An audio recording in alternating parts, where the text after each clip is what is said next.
Hello and welcome into another episode of Take the North. I'm Adam Studzinski. I'm the producer of this podcast. I'm alongside Dan Wiederer of the Chicago Tribune of this episode. Mark Grody will be along at some point, and maybe next week, maybe this episode. We don't know. Dan, how's it going? It's going well. We've lost our co-host. We've lost Mark Grody. Hopefully we find him before long, but you pivot, you adjust. And I just assume that Mark is out there listening to the episode with Potsy from last week, and he's so engrossed in that he'd rather stay in that world than come listen to us babble about Ben Johnson for 20 minutes. Yeah, there's every possibility he's listening to that episode with Potsy. But, hey, this is going to be, as we get into this for real here, an episode of something we did during the regular season. And we want to bring it forward to the offseason now. And it's a feature called Listen to This. If you haven't caught it before, we play some audio for you. Typically during the season, it was the best audio we had during the week. This is kind of a best of catch-up audio. A catch-up episode for sure. Yeah, because we have some audio, a bunch of audio from the end of the regular season for the Bears and some from Ben Johnson that was after his initial press conference, which was a more focused group of reporters that you were a part of, Dan. So not a whole lot of Bears news this week other than, you guys covered it in the last episode with Virginia McCaskey's funeral happening and the trying to figure out what's going to happen with the team moving forward. But other than that, not a whole lot to say about the actual team right now. Everything's pretty much in place, and we're just biding time until the combine in a couple weeks. I joke all the time with my friends, my family, my bosses about the NFL faucet. It never turns off. A lot of times it's gushing. Sometimes it's just a drip. Right now, it's just a real faint drip right now, and there's not much happening. It's going to be this little slow period here between the Super Bowl and the combine, which is very, very small bridge for us to cross. But there's still plenty to talk about with this football team. We're talking about a Bears team in transition, a Bears team trying to get itself aligned under new coach Ben Johnson. And so, look, we know what this year is about for the Chicago Bears, right? It's about setting direction. It's about setting direction for their entire culture. It's about setting direction for their football team. Most importantly, it's about setting direction for the quarterback, Caleb Williams. And so I thought today's episode would be a good chance to kind of shine the spotlight on that, throw the magnifying glass over the direction that we think things might be headed. And you're going to hear some old voices on this podcast, but they're going to give us some breadcrumbs towards some things that we need to be aware of in the months to come. And so, Studs, I guess with that, we'll start our conversation with Ben Johnson. Obviously, last month hired to be the Bears' new coach, came in with tons of confidence, tons of energy, and tons of ambition to be the guy, right? Like that his predecessors haven't been able to be, which is the leader and the head coach that can unlock a realm of sustained success for this football team. And so, look, like we covered his introductory press conference from top to bottom. We talked about how he did a little quote unquote fireside chat with it was almost 36 reporters off in a side room after that was all over. And we've got some audio from that session that I thought was worth playing today because it'll give you a little bit of a glimpse into to Ben Johnson's mindset and some of the things that make him tick and make guys respond to him. And so we'll start it there with an audio clip from Ben Johnson talking a little bit about his vision for things, and then you and I can discuss on the back end.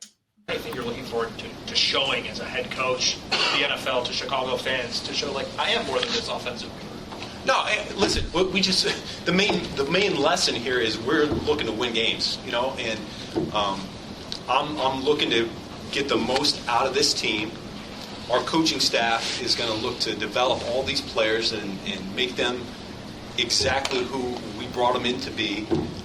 And one of my main jobs is to create an atmosphere that all these guys feel good about coming into. They enjoy coming into work every day, but they also know that they're going to be challenged, they're going to be pushed, that we really want them to excel. And so the other part of the equation, too, is I need to set the tone to where when these players get with the assistant coaches, the assistants have a team and an individual player that's ready to go. And so that's, to me, a big part of being the head coach, and it's a challenge I look forward to. Coach, I know you said that you don't have much of an ego, but you don't get to be a head coach in the National Football League without having just a little bit of that healthy football arrogance that says, I know the best way to build and sustain success as a football coach. What is that thing about you or your style or your something that you believe in or something that you do that gives you the confidence that I know how to do this better than anybody else? Yeah, it's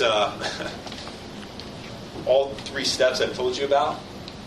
I was the best in every role, as far as I'm concerned. That's how I view it, point blank. And I didn't take any shortcuts. I wasn't a former player that was able to accelerate through this. I went the long road. I went the hard road. I didn't have a famous last name or a dad that got me to where I am today. I had to work at it, and I failed along the way as well, and somehow was able to, despite being on the street and having to hit the reset button and come back from the ashes, found a way to get it done. So a lot of things had to work in my favor along the way. I've been around a lot of incredible people that I'll forever be grateful for. But yeah, there is no shortage of confidence within myself. Our players will feel that. Stud, you hear it there in the very last sentiments from Ben Johnson, the very healthy self-confidence that he brings into this role. And it's refreshing for me to feel that as much as hear it, to be in the room with a guy that obviously believes in the path that he's taken to get here. He talked about obviously 3 different stops in his career from Boston College as a grad assistant to Miami as an offensive assistant and a position coach to Detroit, where he climbed the ladder to become one of the best offensive coordinators in the National Football League. And so you have a guy that has proven it to himself before he's had to prove it to anyone else.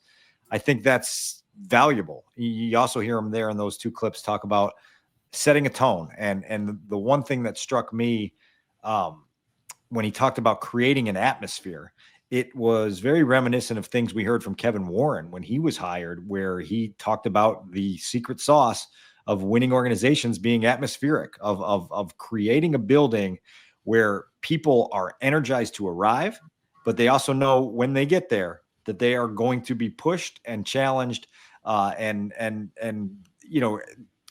basically requested to take themselves up 2 or 3 levels on the effort and achievement ladder. And so I think that's a good starting point for Ben Johnson. And even though we haven't heard from him in a few weeks, it was good to hear his voice again here on this episode to have a reminder of why people, I think in a lot of ways, are very excited. Yeah, that quiet, I guess you could call it quiet confidence, but that was outward confidence that you heard, especially in the latter end of that clip there. And I think that's really something that we haven't heard a lot of in the last 3 years here from the head coaching position. And so it's extremely refreshing, but I do enjoy that. Like, he's confident enough to say that he believes he was the best at what he did in every position he was at. And that's good to have that kind of, that's a healthy confidence to have. And not afraid to brag about yourself a little bit. Like, hey man, there's a reason I'm here. There's a reason that people kept propping me up. There's a reason he survived in Detroit when there was a regime change. And after Patricia left and they brought in Dan Campbell, right? So, and the fact that he did also have to, I guess, a coaching staff in general failed in Miami and he had to rebuild himself back up. That is I think, probably not good for you at the time, but in the end, a good experience for you. And also the wide variety of stuff that, because he mentioned he's had all these different positions and he feels he's been the best at them. He's been, and you listed some of this, but if you look at his coaching history, starting with a grad assistant at Boston College, tight end coach, offensive assistant quarterbacks coach, tight end coach again, assistant wide receiver coach, quality control, tight end coach again, passing game coordinator, offensive coordinator, and finally a head coach. So he's coached every aspect of the offense except for running backs. And you could argue that he could go coach the running backs if he wanted to. So he brings a really healthy perspective on not just what it takes to build an offense or and how the whole offense works together, but I think on how to speak to the entire room, because he's spoken to all these parts before. Now, he hasn't specifically spoken to the defense, so he's going to have to learn how to do that a little bit, but that's what Dennis Allen's here for. Yeah, and listen, like, I think the next time that we're going to hear from Ben Johnson, scheduled right now, is February 25th. That will be at the Combine in Indianapolis, and it'll be a very short session. Usually the Bears head coach only talks to the huge group. That's not just local people. It's everybody that's there assembled at the combine, and it's about a 10 to 12 minute podium session. And I'm eager for it because I feel like every session that we have with Ben Johnson here in the next 3 or 4 months is going to be a classroom. Like, we're going to learn a lot more about his philosophy. We're going to learn a lot more about his vision. We're going to learn a lot more about his communication style. And for somebody that sits in my chair and has to be on the beat and report on people, like, some of this is just feeling out the types of questions that elicit the best, the most illuminating responses about what they're doing. And so eager to get that going. And again, that combine is not that far away. And so that'll be the next opportunity for us to kind of get our brains wrapped around who Ben Johnson is and who he's going to be in this particular role. We do know that in this particular role, he's going to be overseeing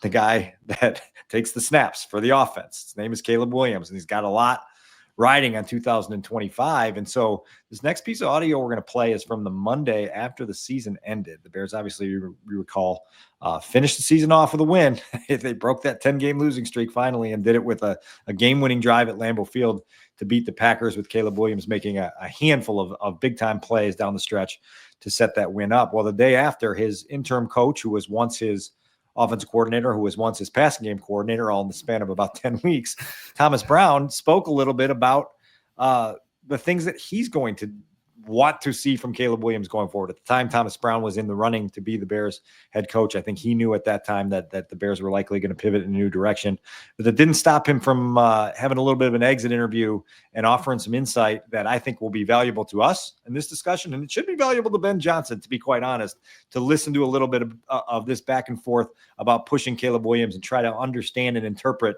what Thomas Brown is saying in this here exchange. One of the difficult parts about the quarterback position that I found is people baby the quarterback too much, and they worry more about being liked by the quarterback than telling what he needs to hear. It is by far and away the most difficult position to play. We all know that, but to whom much is given, much is required. And so I think one of the things we connected on at the beginning was I was honest from the get-go about what I wanted to bring to the table, but also what issues I saw in him. But my overall goal being about making him the best he can be. That is my goal in that role, and the roles moving forward. So I think it starts with that first. I think the understanding of how every player learns and how you can obviously do a really good job of being innovative and creative as far as how you approach that is always important, particularly that position. But I think just honesty, just being open and honest from a communication standpoint, taking feedback, but also you're a coach for a reason, so coach him. And don't pass the buck, don't overlook issues, because it won't just go away by itself.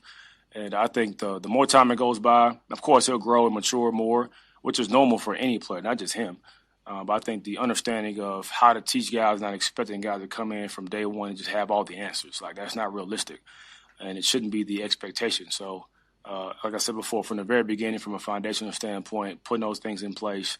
I think collaboration piece is something you kind of get to as from a down the road as far as we work together. But the beginning, a little different than any other position. You coach them, you hold them accountable, and you show those guys how to be better. Studs, as Thomas Brown gets the next chapter of his coaching life started in New England under Mike Vrabel with the Patriots, we have a little bit of a mic drop moment from Week 19 in the NFL there with the former interim head coach of the Bears giving you some ideas and some advice for how Caleb Williams needs to be handled going forward. You hear some things within that clip of be honest, communicate, coach, don't baby him. That was certainly one of those lines that stood out in that soundbite there, because for the last 5 or 6 weeks of the regular season, there was a lot of subtext at Haugh about the proper ways to push Caleb Williams. You heard the general manager, Ryan Poles, talk about compatibility issues with Shane Waldron early in the 2024 season. And so creating a proper productive environment for Caleb Williams to thrive in starts with being a little bit hard-edged, according to Thomas Brown there. And I'm curious what you took out of that, because it did feel like, again, some good advice that Ben Johnson and his staff should listen to and probably apply when they get to the process of coaching Caleb Williams when they gather together in April. Yeah, most definitely. I mean, if you better apply it, because I think he's telling you right there how he thinks Caleb Williams needs to be coached, and probably honestly how Caleb Williams wants to be coached. Right. Like I think that a lot of what we gathered about Caleb in the pre-draft process last year, and then after he was drafted, everything leading up to the season and even during the season, was he is okay being coached hard. And he's not someone that you have to coddle. He's not someone that you have to there's a lot of discussion that we've had in the last year about, how to coach certain players. Some guys need a hug. Some guys need to be yelled at, or, some guys might be in between. And he's not someone that you need to hug. He's someone that you can get in his face, and he's, he might push back on you, but at the end of the day, you're going to end up with a healthy discussion. So, don't be afraid to get in his face and say, hey, Caleb, and this is obviously not happening last season to the extent that it needed to be. If it's whether it's something on film, hey, Caleb, your footwork's not good enough here. Hey, Caleb, why didn't you throw this route? Why didn't you hit the check down? What took you so long to get to the check down?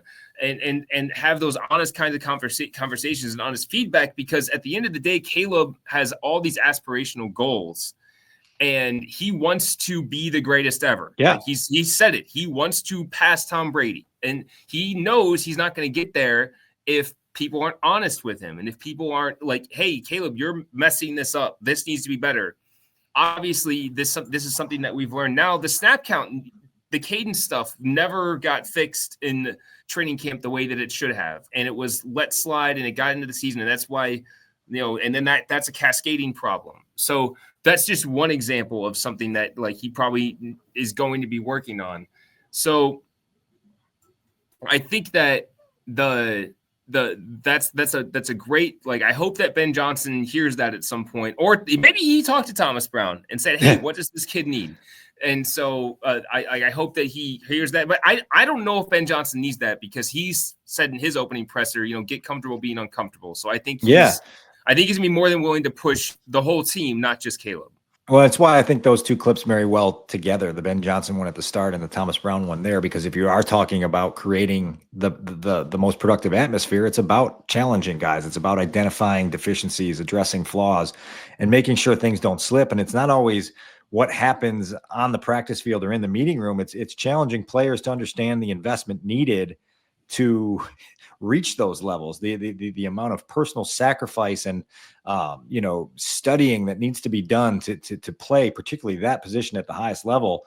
It's massive. And so that kind of walks us right into our next soundbite, which is former quarterbacks coach Kerry Joseph, who spent the most time of any coach at Halas Hall with Caleb Williams during his rookie year, because he was the only one with him in the same role from the time that they got to rookie minicamp to the time they ended the season. And so Kerry Joseph did his usual week every other week. The offensive assistants talked to us, and leading into that Green Bay finale, we had a chance to kind of do our exit interview with Kerry Joseph, kind of pick his brain on where he sees Caleb going and how he would advise him on pushing the growth process here in the off season. And so we've got back-to-back clips here, but we'll start here with some of Kerry Joseph's advice for Caleb Williams as he tries to approach the process of self-improvement. If you're giving him sort of a push on how to up his investment in the growth process in his second year, what would be your advice to him? Compartmentalize. Take small steps, learn small things, whether it be protection, really nail that, and then move to the next one. Whether it be coverages, move to the next one. Whether it be different pressures on the defense, understanding how defenses fit, how they attack you as an offensive or as a quarterback, and not try to digest too much at one time. Just take small buckets. Same way you got to play the game and keep the game small. It's the same way you got to study the game and learn and grow. Thomas expressed a similar sentiment. Is there a, I don't know if danger is the right word, but a trap a guy that's really hungry to learn can fall into of trying to learn too much at once? It is. And I think when you have a plan, it offsets that trap. Because if you got a plan and you follow that plan and you're disciplined to that plan, it won't let you get too far ahead, if that makes sense to you. Yeah, I'm wondering what you make of that, Studs, because you hear that at the end: have a plan, be disciplined, but also resist the urge to try to learn too much at once, to try to do too much at once, which might have been something that hindered Caleb Williams a little bit during his rookie season. But some good insight there, again, from a guy that spent a lot of time one-on-one with Caleb Williams throughout the year. Yeah, so that That's interesting, the way that he would say all that. So it sounds to me, and I'm placing two things together here, because we had reports, not just reports, players themselves saying, going back to the Colts game, the second game of the year, that things weren't being held accountable, that players weren't being held accountable. And we ended up surmising, I think, at the end of the day, that they weren't, and maybe not even they, and now we can surmise that various players weren't being allowed or weren't being pressed to master something before they moved on to the next thing. So if we apply that knowledge to what Kerry is saying for Caleb himself, like, hey, if you're learning what he said, like an example he gave, protections, get it all down before you move on to the next thing. Like, master it.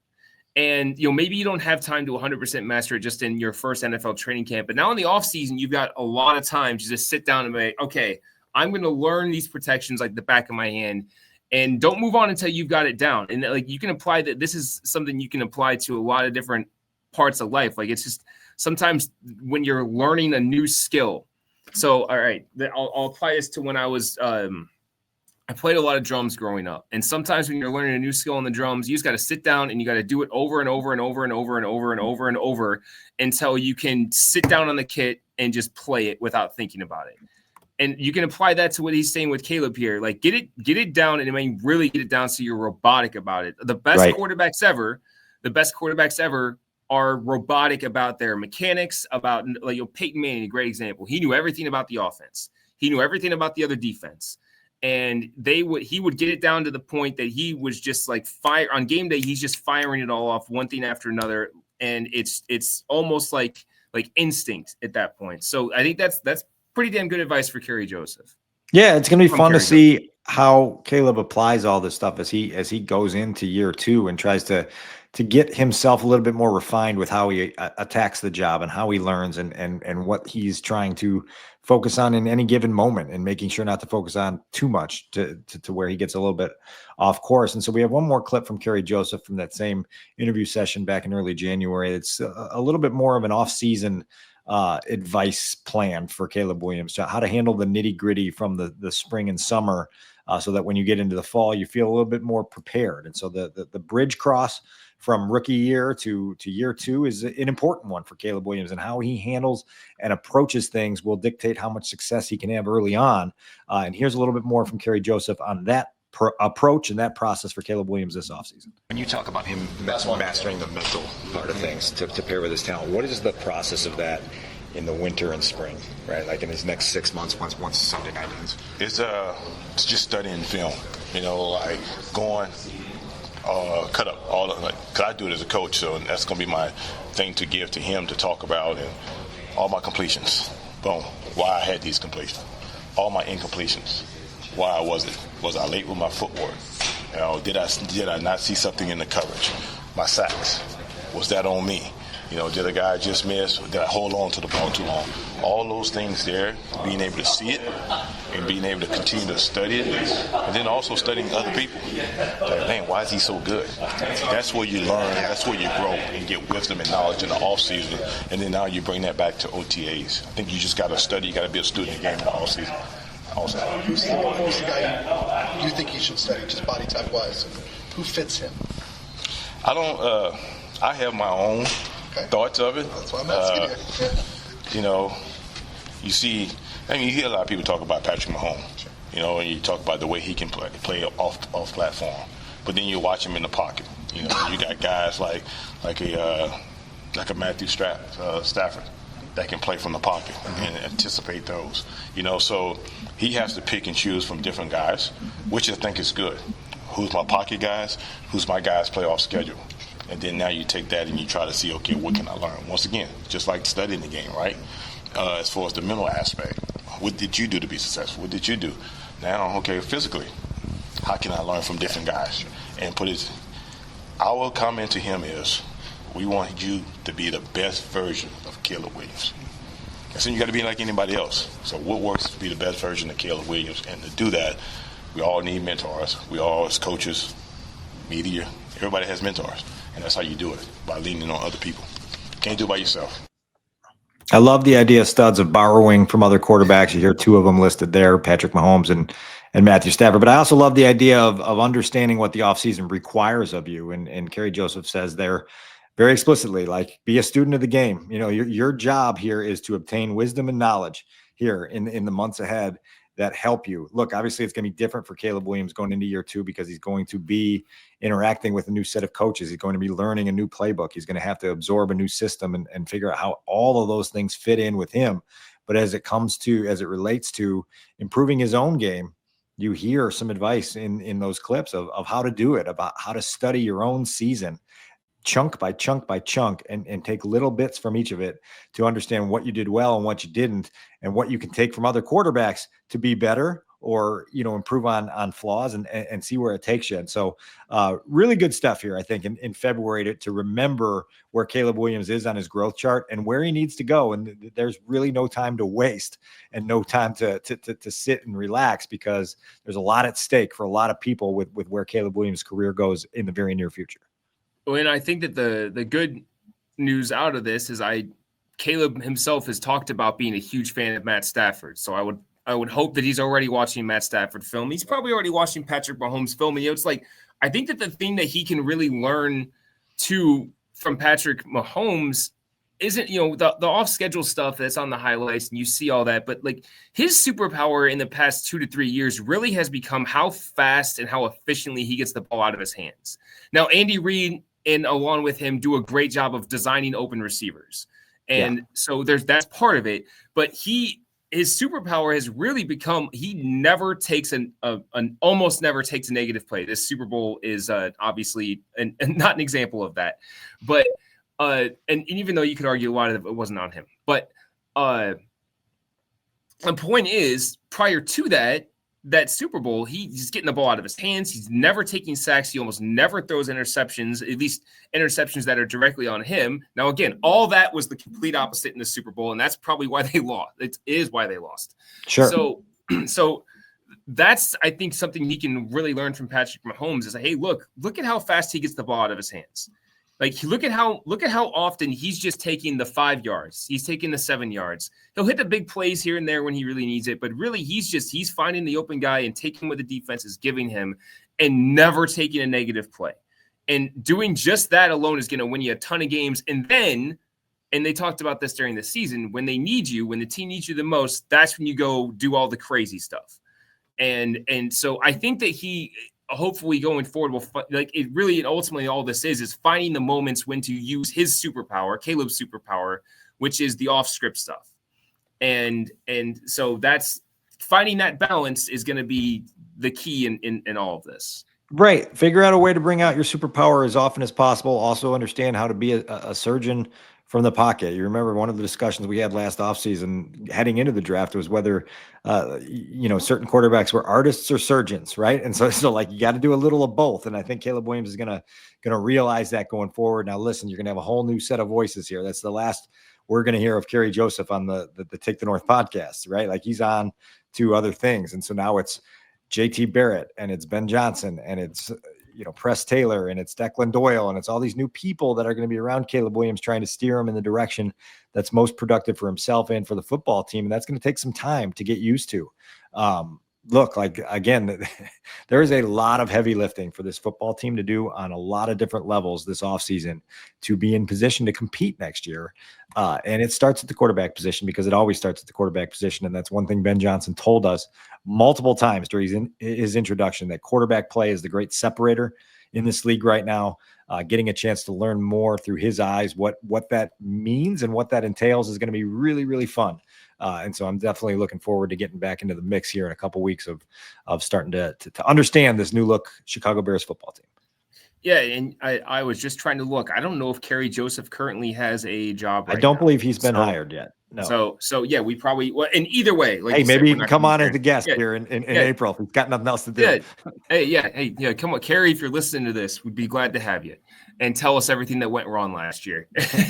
And so anyway, Dan, unless there's anything else, we'll go ahead and wrap it up here.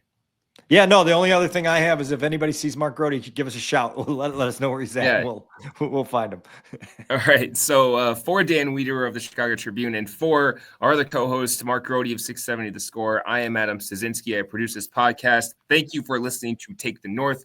Download, listen, subscribe, and don't forget to tell a friend about us. And if you want, you believe and I should have pulled this up but prior to this, but our merch store is still active. If you want to go ahead and buy some Take the North merch, but I got to pull up the link here because this is just, hold on. I know where I can find this, Dan. I think we're at breakingtea.com, right? And then Breaking Tea products here it is. Take-the-north. Yes. I've committed it to memory. Yes, breakingtea.com/products/take-the-north. Thank you. It's a mouthful. Yeah. So if you want to buy some of our lovely Take the North merch, there's that link for you. So anyway, for Dan, for Mark, I'm Adam Studzinski. We'll catch you next time on Take the North. Great talk. See you out there.